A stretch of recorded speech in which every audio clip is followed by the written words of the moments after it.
राम राम जय जोहार। मैं हर आए हूँ छत्तीसगढ़ के राजधानी रायपुर ले 36 किलोमीटर दूर राजा मोरद ध्वज के पवित्र धरती में और मोर संग में हवय मंदिर समिति के जम्मो सदस्य मन। आप सबके स्वागत है, हार्दिक अभिनंदन है। तो आज हमन ये मंदिर के बारे में जानकारी एक घर से लेबो।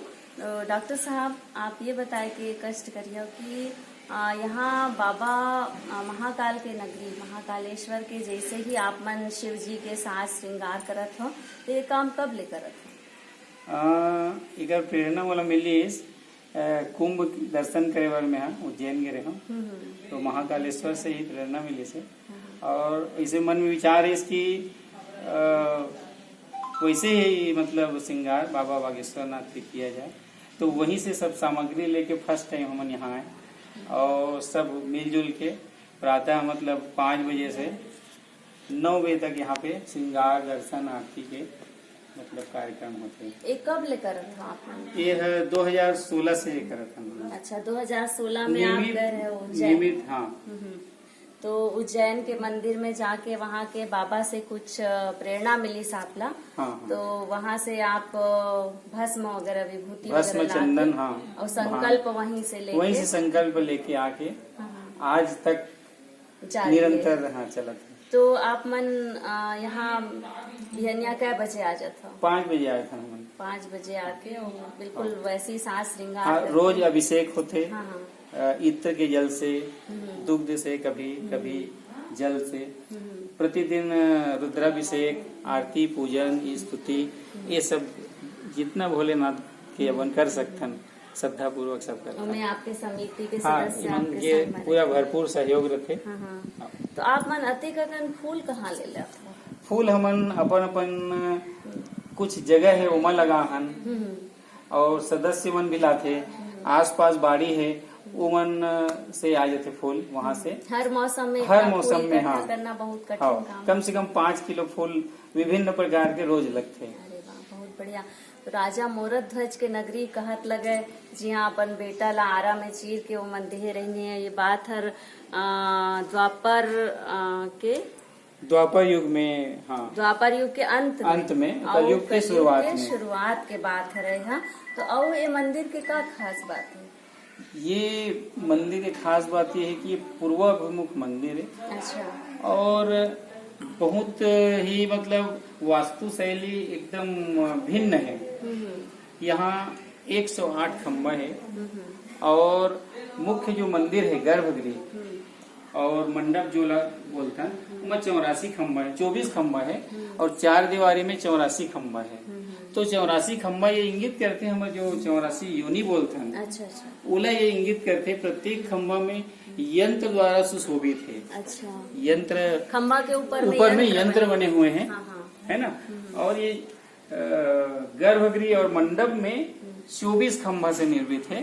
तो 24 खम्बा जो हमारे दिन और रात की घड़ी होते ओला इंगित करते, ये खास विशेषता यहाँ। अच्छा, बाहर के खम्बा मन 84 योनि ला इंगित करते। हाँ। और भीतर के जो घड़ी चलत है हमारे दिन और रात के ओला इंगित करते। ये सोच के हमारे जो भी बनाए हो ही राजा महाराजा के जमाना के मंदिर है। तो आपके का राय है विषय में, मंदिर के संबंध में और युग के संबंध में? वैसे ये मंदिर तीनों युग में विद्यमान रही से। अच्छा। एक प्रमाण ये है कि त्रेता युग में भगवान रामचंद्र जी जब के वनवास हुई 14 वर्ष के, तो रावण गमन में शोध हुई। अभी हमारे एक महापुरुष है श्री राम अवतार शर्मा जी, वो अपन पुस्तक में लिखे हैं जहाँ जहाँ चरण पड़े रघुवर के वहाँ।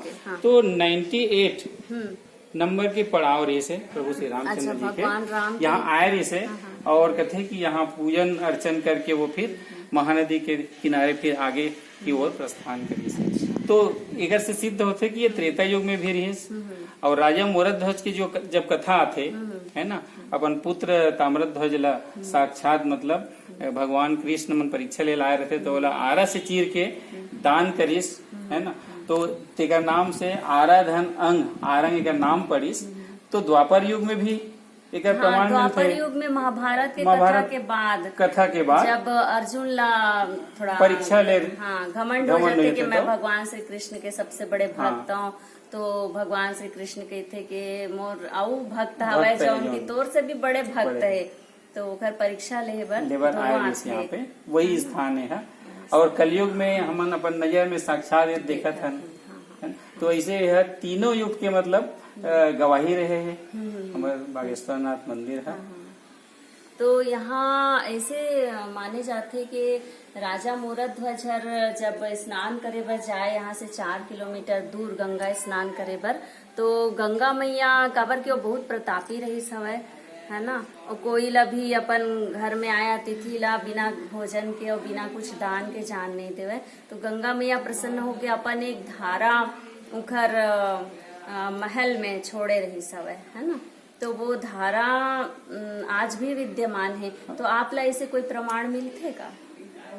एक प्रमाण ये है कि महानदी ही है गंगा है, यहाँ से 4 किलोमीटर दूर। और देश काल के अनुसार से वो धीरे धीरे दूर हुआ देश नजदीक से ही। और राम कथा में भी वाल्मीकि रामायण में महानदी के उल्लेख मिलते कि राम जहाँ से चली से अयोध्या सरयू नदी से, तो अगर जहाँ जहाँ नदी के वर्णन मिलते भगवान आगे बढ़त है ना, तो जिसे राज्य में भी भगवान के चरण चिन्ह है, तो वहाँ भी महानदी है, सोढ़ू पैरी के वर्णन मिलते।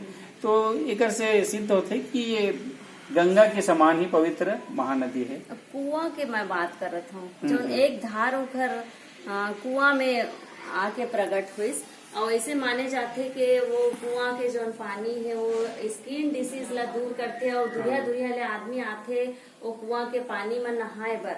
तो आज का स्थिति है, आज भी आते का यहाँ वो पानी ला लेहे बर है ना, काबर की हमन सियान मन के मुंह से यही सुने हन के वो पानी के धार आज भी कुआं में हवा। सियान मन एकर उपयोग करत रही वही है ना। अभी के समय में एकर पवित्र मान के भगवान भोलेनाथ के जलाभिषेक वगैरह करथन। और जो पंचकोशी यात्रा वाला मन आथे वो मन भी यहाँ से जल लेते। और जो चंपेश्वर है राजिम के है ना महादेव है, वो मन मतलब निश्चित रूप से ये कुआं उनके पवित्र आज भी माने जाते है ना।